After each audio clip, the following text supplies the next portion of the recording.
Ladies and gentlemen, welcome back, and we hope that you have a great day so far. Sustainability in real estate are not just the buzzwords, it shapes the industry and our planet's future. Our next panel is a sustainable real estate, a win-win for investor and the environment. It's featuring esteemed experts discussing sustainability role in real estate, investment impact, financial benefits, and transforming cities. Please welcome our moderator, Christophoros Anayiotos, board member, deal advisor, head of real estate and construction from KPMG, who will now introduce his panel. Thank you, everyone. I'm honored to be today on this event, and I would like to congratulate and thank the organizers, the sponsors, and of course, all the attendants to this event who are making it such a big success. I have the pleasure today to moderate a very interesting panel on sustainability, which has evolved from a buzzword in the early millennium years into current real practices, policies, and recently regulations. The term sustainability includes not just the environment and climate changes or air pollution and waste management, but it also relates to social practices of the company, such as accessibility, inclusion, diversity policies, learning and development practices, data protection, and much more. And of course, it also encompasses governance, where each company needs to be more transparent on business ethics, on compliance, and of course, things like anti-corruption policies. I am joined today here in the panel with a group of very esteemed professionals, each of which is prominent in its field, who are going to give us their own perspective regarding sustainability. Therefore, I think we can proceed to the introductions. We have with us Dr. Martha Katafiotou. Martha is a sustainability expert, a civil engineer with more than 14 years in the building industry and education. She has worked in Europe and the Middle East, is familiar with sustainability rating systems, and has been a former sustainability auditor and certifier in the MENA region. She is currently a lecturer in the field of real estate development and sustainability, and the coordinator of the MSc in Environment at the Neapolis University. Yannis Misirlis is a very known and prominent businessman, a land developer here in Limassol, a visionary entrepreneur who is the founding director of Imperio Group. Yannis serves as a chairman in the Land and Building Developers Association, and also serves on the board of the Cyprus Chambers of Commerce and Industry as chairman of the Real Estate Committee, and working to promote sustainability and growth.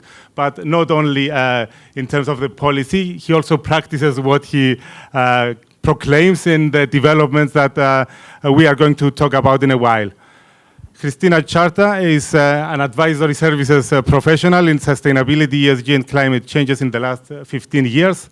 She started her career in London and then moved on to Cyprus, working with the public sector on environmental management at the local, national, and EU levels. And she has been also working on sustainability matters across various industries, HoReCa, energy, telecommunications, waste management, and more. Last but not least, we have Alkis Digeos. Alkis is the president of the Cyprus Architects Association. He is a partner at the Athos Digeos and Partners office. He is, of course, an architect with an MSc in architecture and urbanism, and has a lot of distinctions, and has very recently represented Cyprus at the Cyprus Biennale of Youth Artists. And he's going to give us his perspective from the designer and professionals area.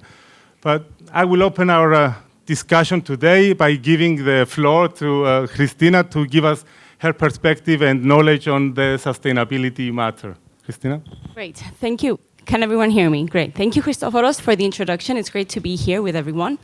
As Christophoros has said, I've been working in the sustainability space as a consultant for the past 15 years, collaborating with many industries, including the real estate.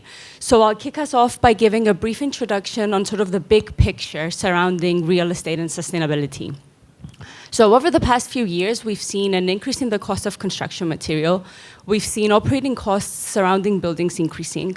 But at the same time, we're seeing an increasing awareness by consumers towards sustainable things, sustainable products, sustainable services, as people become more conscious in sort of their day-to-day practices.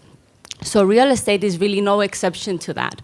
Sustainable real estate is becoming part of the discussion, and it's shaping decisions around the features of buildings, the design of buildings, whether that's passive design elements to increase efficiency, whether it's sustainable construction materials, heating, ventilation, and cooling systems that work efficiently, on-site renewable energy, and so forth.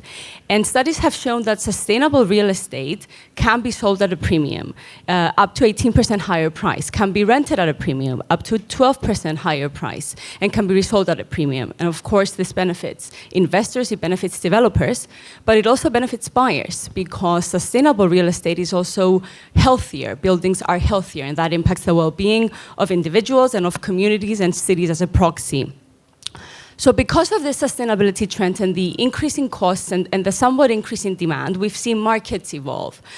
In my previous role, I've worked with clients who want to sort of retrofit their existing building stock in order to reduce their consumption, reduce their expenses. And we've been looking at low-hanging fruit, such as switching to LED lights, improving the insulation, upgrading the systems, looking at roof gardens, installing solar panels, and so forth.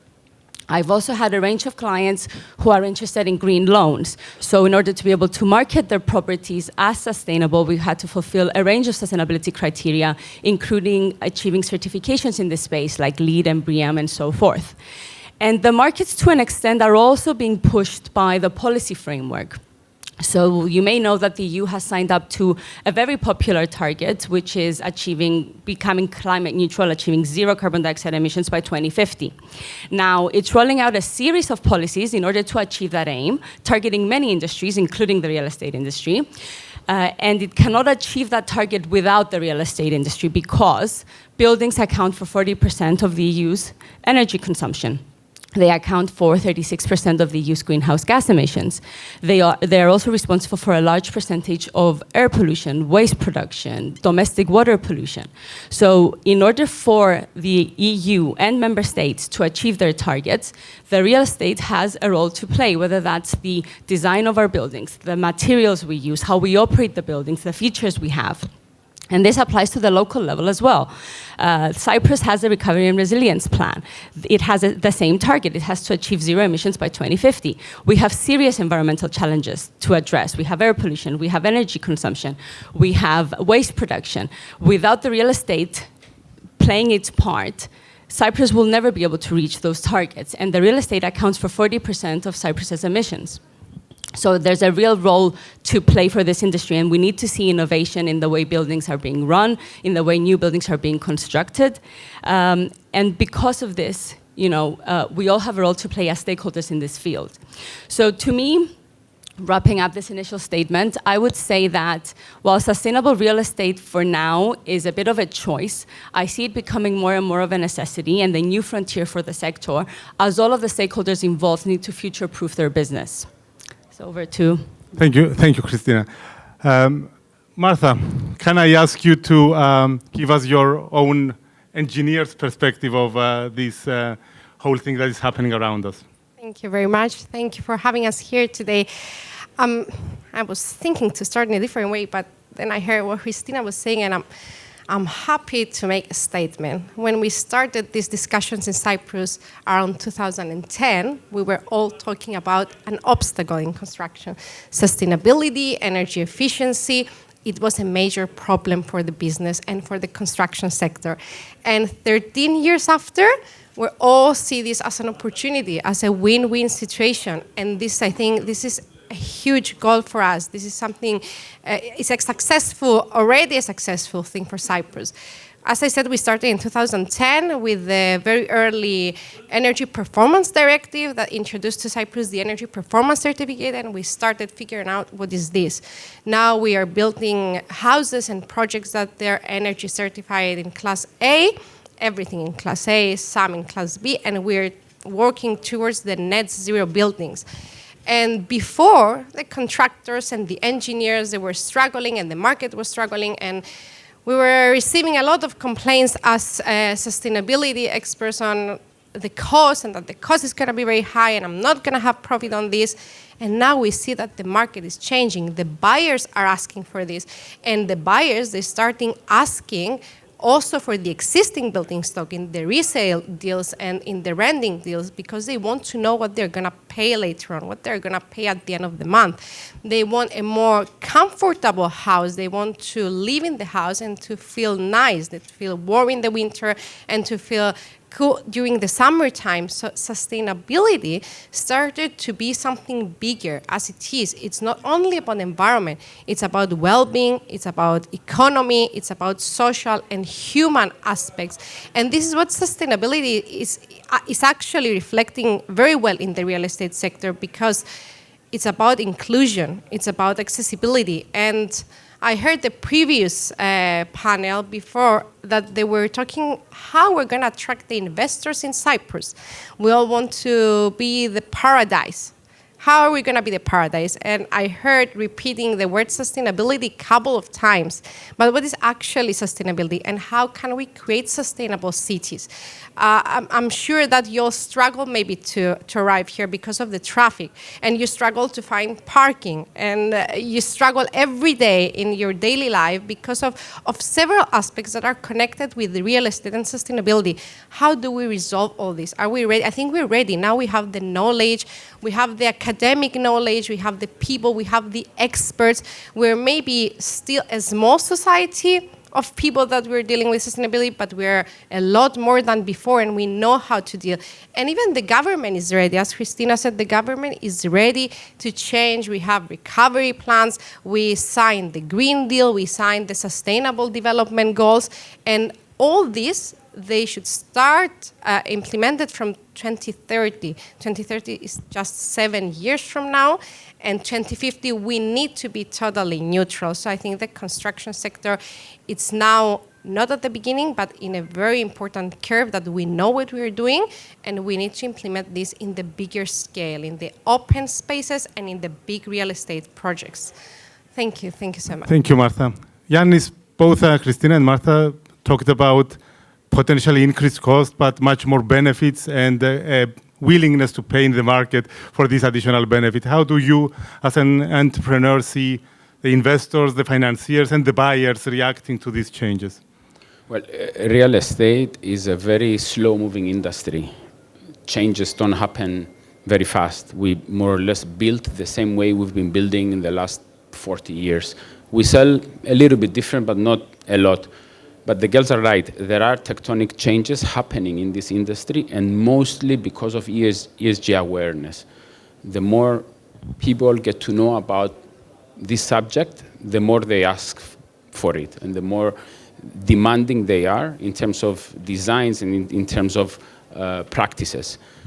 We've seen bills being passed at the European level that would actually make this change faster. And on the market side, we see great interest from investors, and by saying investors, I also include home buyers. There's great interest because they care about what directly affects them, which is direct costs, lower insurance costs, lower maintenance costs. They care about the environment, and most importantly, they care about a healthier living lifestyle and living environment that this kind of housing provides to them. The authorities, because of all the bills that are being passed at European levels, we've seen also a lot of interest from them, but we need to do more. We need to have a clear set of regulations that that every player in the industry knows what to do in order to have correct practices and correct reporting. And because reporting is very important, the more awareness there is, more property buyers and more tenants will ask for correct reporting. The area which is lagging behind, there is a phase difference, is financiers, banking institutions. These trends have not been received very well by them so far, because we've seen absolutely no action on the market. And this is, I think, a huge opportunity we have as a country, and the authorities need to work together with probably the ECB and the IMF, and definitely with the banking institutions in Cyprus to introduce green financing. Green financing is a great tool that can direct the market towards the right direction, and you can direct both the supply and the demand towards green housing. And it has to be introduced, and it's very simple. You just introduce some kind of discounts on the interest rates. Both investors, developers, and buyers have to pay if they buy or if they invest in green housing. It's a great tool, and it should be introduced in Cyprus very soon. Thank you, Yannis. Alkis, I will change a bit the subject because we are talking about new developments. Can you give us a professional's perspective of what we have been discussing, but also about the existing stock, about our cultural heritage, renovation and reuse of buildings? How does this have to play in the bigger sustainability? It's a good question, Christophoros, because it gives me a very good pass to say that as architects and as designers, as developers, we need to realize that the construction sector is one of the biggest reasons for a negative impact to the environment. So we need to find ways as professionals in methods in how to build more efficiently. So in order to be able to do that, we need to look at countries, especially Northern European countries, that have developed a really good model in terms of development, sustainability, inclusivity, by creating government architectural policies. So now through the Cyprus Architects Association and the Technical Chamber of Cyprus, we are trying to do the same here in Cyprus. By creating an architectural policy in this country, we will be able to create an ideology, a clear methodology of how the built environment needs to be future-proof for future generations. So to be able to do that, we need to look at how these policies exist abroad and try to create our own policy. Now, because you've asked about reuse and renovation, we do have a very big, large building stock in Cyprus. So if somebody wants to develop something that's already existing, he would need the money, the sources to be able to do this, because it has to do with seismic protection. It also has to do with energy efficiency of an older building. So in order to be able to do this, the government needs to realize that they need to provide incentives for this to happen. So why not give these incentives to developers or designers or clients that want to invest in existing buildings and maybe find ways to renovate it and create new approaches to the existing building stock?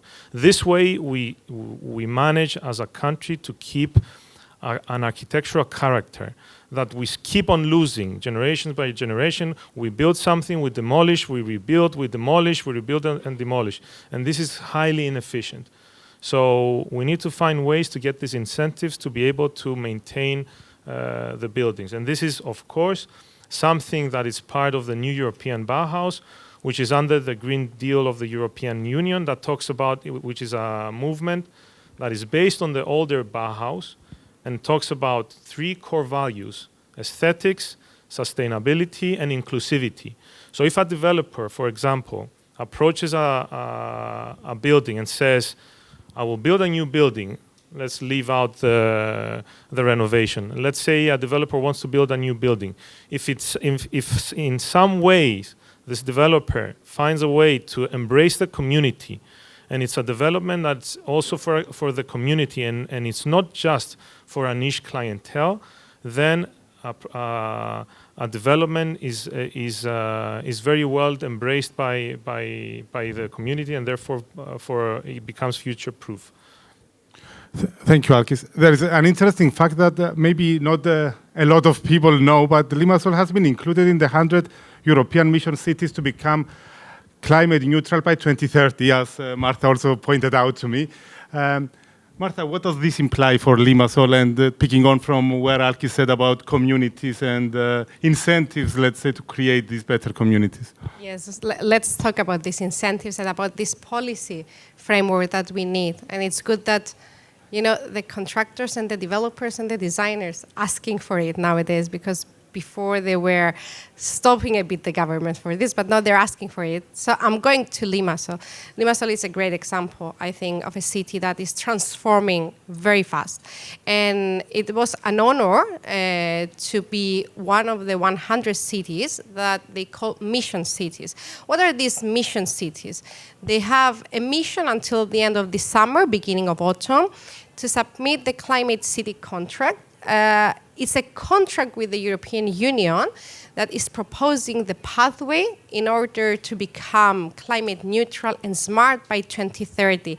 The European mission is to become, the whole Europe to become climate neutral by 2050. So they're looking for some role models. They're looking for the cities that they're gonna try, they're gonna pass through this trial and error process in order to understand how they're gonna become smart and climate neutral. What does mean for Limassol, and what does mean for the real estate industry? Because this is what we're talking about. If Cyprus achieved to receive the label of the mission city at the end of this year, then by 2030 should become climate neutral and smart. And in order this to happen, it's committed to actions, and the European Union is going to open almost 1.5 billion of euros for new investments, new infrastructure, new projects. This is about built environment, waste management, it's about energy circular economy. So a lot of new projects, mega projects, are going to happen in a very limited period of time in Cyprus and in Limassol, specifically in the city of Limassol, in order to see how we can transform our cities to more sustainable and how we can make them neutral. So it's a great opportunity for all of us, not only the citizens of Limassol, but in general Cyprus, to learn from this.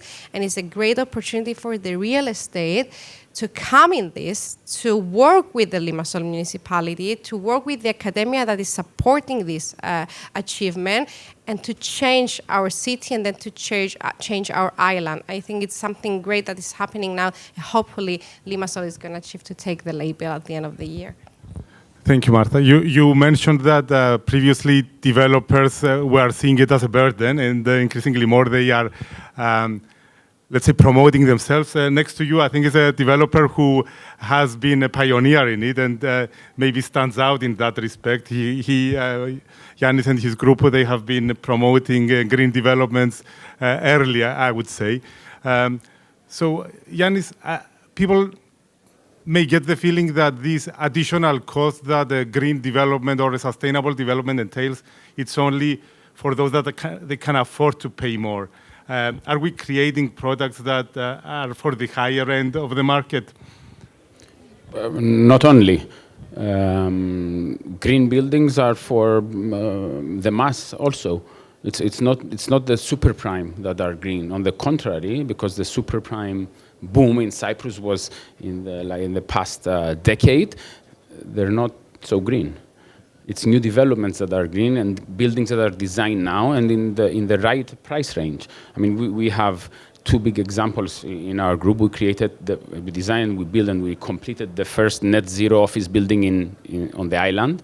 So that was completed about a year ago, and the way it was received by the market and by financiers was amazing and was much more than we expected. Of course, the premium we had to pay on the construction was slightly more than what we initially expected, because it was the first project and it was not done before. We had to innovate a lot and we have to design every single detail, and in this process you make mistakes and you have to correct them. But as more such buildings are designed and built, then the premium will be reduced. At Sunset, first of all, it's for the mass market. It's what we call the economy class. And we have a lot of sustainable elements in this large community of over 300 apartments. And the way it was received by the market was amazing. That's why it's probably the fastest selling project on the market for the past couple of years.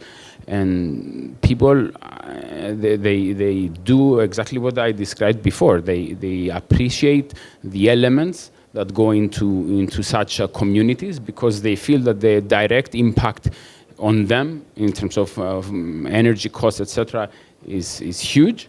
And they appreciate the lifestyle that such communities provide. But it's very important to understand because this discussion that we're doing here is exactly what is happening out there also. This is raising awareness. And by raising awareness, you have individual buyers in this future buyers in this audience and many more out there that they say, okay, 2030, as Martha said, is a target. So my next purchase should be in a green building. It should not be in a traditional building because then I will have to pay huge upgrade costs by 2030 to make it EPC suitable. So yeah, this is exactly what is happening out there. Thank you, Yanis. And just to reiterate what you said, so people do not misunderstood my question, is that the green projects are the fastest selling ones, and the market is perceiving them at all levels, and not only for those that are willing to pay a premium. Absolutely. Earlier, Christina and Yanis, they both talked about policies and regulations, and we have the CSRD coming into effect earlier this year. Are we doing enough, especially here in Cyprus, regarding what should become mandatory, maybe not only for the environment, but for the social and corporate governance aspects of the sustainability? I'm assuming it's addressed to me. Yes. Yes, please, Christina. Yes. So I mean, we're trying. So we've got. If we think about the policy framework attached to this industry, you've got the legislation that applies to the technical elements of a building, and then you've got legislation such as the Corporate Sustainability Reporting Directive, the CSRD that Christophoros just mentioned, which is about the reporting elements. So it touches on real estate actors, and it will push real estate actors to report on what they're doing in terms of actions and targets and initiatives regarding ESG, regarding their environmental actions, the social diversity, inclusivity, equity, governance, all these sorts of different initiatives that come under the umbrella of sustainability. And there is a role to play for the industry, so we need to become more aware of how to report and what actions to take to sort of move the needle for the industry as a whole. So we're trying, and alongside that, there's other pieces of legislation. There's a Sustainable Finance Disclosure Regulation, which touches on financial market participants. Real estate actors are part of that. You need to be disclosing on how your investments affect sustainability, how you're taking sustainability into consideration when you're making investments.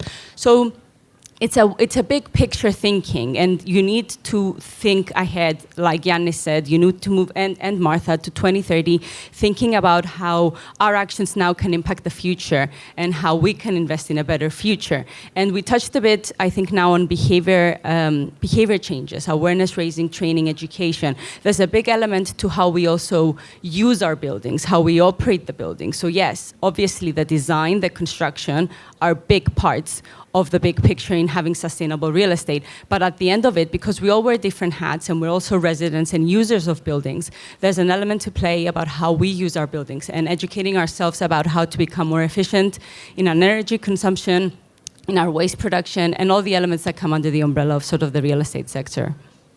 Thank you, Christina.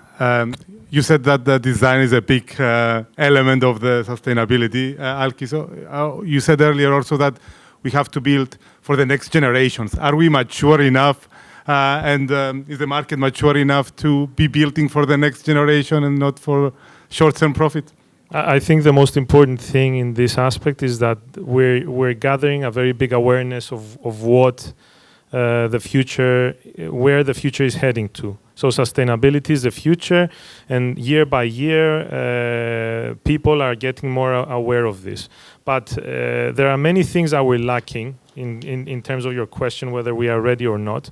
And if I can mention a couple of things, first, is I believe we're lacking innovation because of the sizes of our offices, whether it's a design office, a developer office, or we're lacking innovation. If you look at designer offices abroad, they have a specific section of design and innovation. So we need to find ways that and methods of how we can innovate, find ways that we can develop new materials that protect the environment.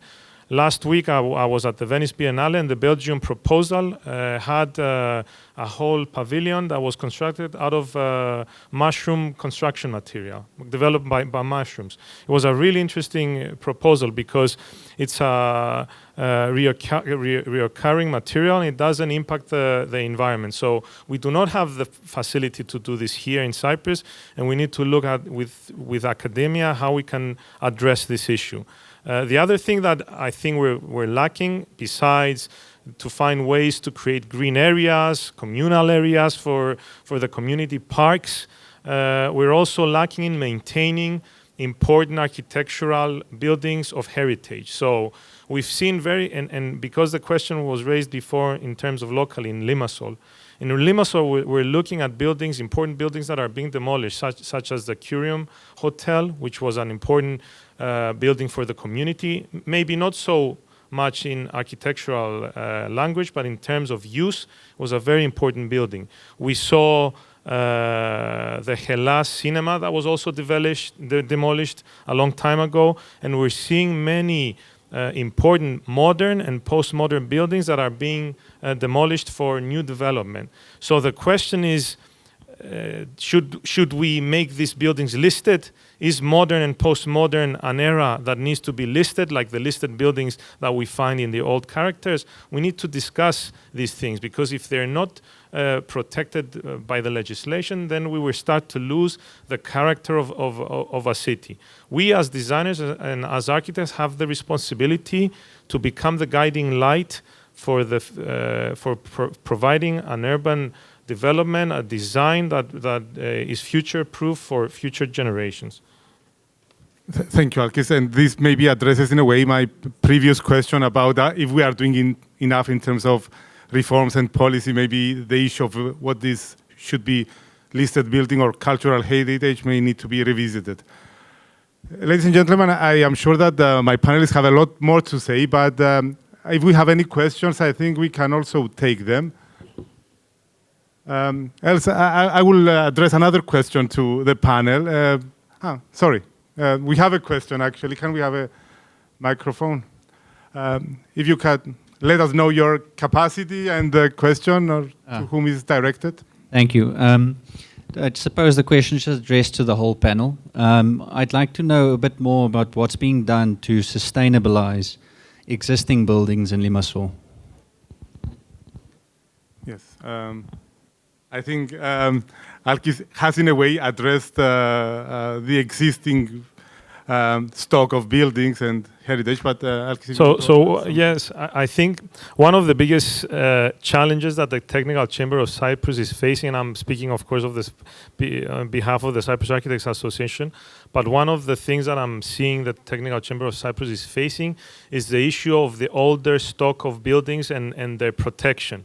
So if we have a very big stock of buildings that are dangerous in terms of seismic loads, then first of all we need to find ways to protect these. So there is the Technical Chamber of Cyprus trying to find a way to and the methodology to push incentives for this to happen. So one of the things is that. The other thing is the upgrade of the existing buildings in terms of energy performance certificates. So this, of course, is the basics of the requirements. So if a development needs to change use, for example, if you have a building that are offices, or if you have a building that are apartments and you need to change these apartments into offices, you need to apply for a planning permit and a building permit.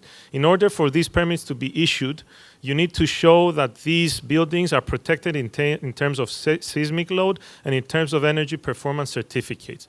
So, but a developer, if they have an incentive to make this existing building maybe add additional floors, or maybe make it instead of minimum zero emissions, zero emissions, then it's an additional plus for the client that wants to buy. But I believe at the moment there aren't enough governmental incentives for this to happen. We still need to push, as a Cyprus Architects Association, as a technical chamber, for the government to give incentives the same way that they're giving incentives to the listed building. We can do the same thing to the buildings that are in the 50s, 60s, 70s. So this is what I would say needs to be addressed. Thank you, Alkis. I'm looking also at the time countdown, and still we have some time, and I would actually open another, which is a big subject, and another of my favorite subjects is PropTech. And in order to be able to, let's say, maintain and monitor sustainability KPIs, you need to collect a lot of data. It's open to the panel, but maybe we can start with Martha. How important is data analytics, data in general in the sustainability subject? I think there is an answer in two directions on that. I want to give an example. We were, as scientists, because I have the hat of an academic as well, we were receiving data for decades now about the vulnerability of areas, okay? And I'm not still sure where we stand for here in Limassol, in the coastal area. But what I faced last year, personally, I saw a very nice ski resort, okay, that is already abandoned because they don't have snow anymore. And although they were receiving the data from all these analysts that you're gonna face a lot of issues later on, please change something or don't build there, nobody was listening. Last year I faced something in Miami by myself, that this excellent South Beach, I don't know, I think everybody knows South Beach, that they started dewatering 24/7, every day, every hour, because the sea level is rising up and the entire coastal area is facing major issues. So this is the first part of the data. We need to understand the data. We need to understand where we stand for. We all talk about real estate, about Cyprus, about the paradise. Are we gonna be here in 10 years, in 20, in 30, in 50? Are we gonna be the same? Our city is gonna be the same? So the first step from this property technology is to understand where we stand for. The second step is to take all these useful tools that we have now and all the technology we have in our hands in order to monitor climate change, to monitor the energy consumption, to monitor the operational use later on in order to have better management. And yes, these tools are helping us because they're also helping us not to check how the building is working. They're helping us to understand how we are working in a building and how we are acting, how we behave as occupants in the building, because you might build an excellent building, and I heard from Yanis that you built the first net zero office in Cyprus, and I would love to listen how the occupants behave in this building, how they see the building, they change their productivity, they take less sick leaves maybe they enjoy more going to the office, they are more aware about switching off the lights, the AC, the computer at the end of the day. Is it changing also our behavior? So yes, these property tools in somehow an old-fashioned industry like the real estate are excellent, and we need to start using them more and to understand them more from my point of view. So to comment on Yes, data, yes, it's very important. I mean, at Imperial, we work with big four firms to develop the models and understand what kind of data should feed into our models, so we do correct reporting. I want to emphasize how important reporting is, because by doing correct reporting, you help your tenants and your clients and your lenders to achieve their own disclosure targets. So this is very important. And I think it's clear today that we all agree that all the real estate players who understand this sensitive issue, the ESG issue, and who create the sensitivity and capabilities in terms of ESG, they will be able to separate themselves from the pack in the years to come. With regards to employee behaviors, they don't change so fast, but with models and with more reporting, we introduce a lot of automation that helps the green buildings to behave greener. So yeah, you have systems in place that help people change behaviors, but the behaviors themselves maybe take a little bit longer to change. That's very interesting. Christina, if you want to also share some experiences. Sure. I was just going to close the loop on the data being so critical, because having the data helps you improve in the future. You improve your performance, become better, become more sustainable. How can I become personally more sustainable and help everyone around me if I don't understand where I'm at? This is what you've been hearing. So, it's critical, I think, to for reporting, for compliance, for performance, for improvement of your own personal well-being, to understand, and the data helps you do just that. And with the future of the industry, we're currently in the hotel. Horeca is a big part of the industries here in Cyprus. The real estate plays a big part for that industry and how it can become more sustainable, but also the behavior of people. So data is the way to go to become better, I think. Thank you, Christina.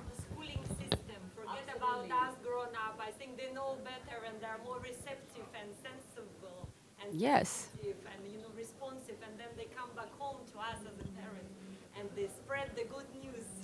Absolutely. They're understanding from it. I have young kids, my young kids, they come home and ask me to recycle. They come home and ask me to switch off the lights and not to waste water. So it's all about all of this behavior awareness and raising from a very young age, because it will help the future.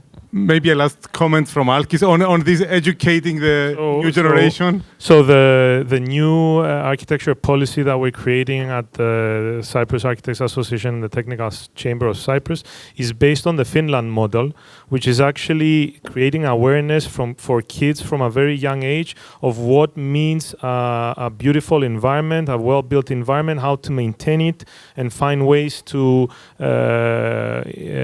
give data for the future to do that as well. So if you want to use the correct data, you need to use the experts, the correct experts. And this is why in the design industry, it's important to have a synergy of different experts. Thank you. Thank you, everyone. Thank you, ladies and gentlemen. I think our time's up.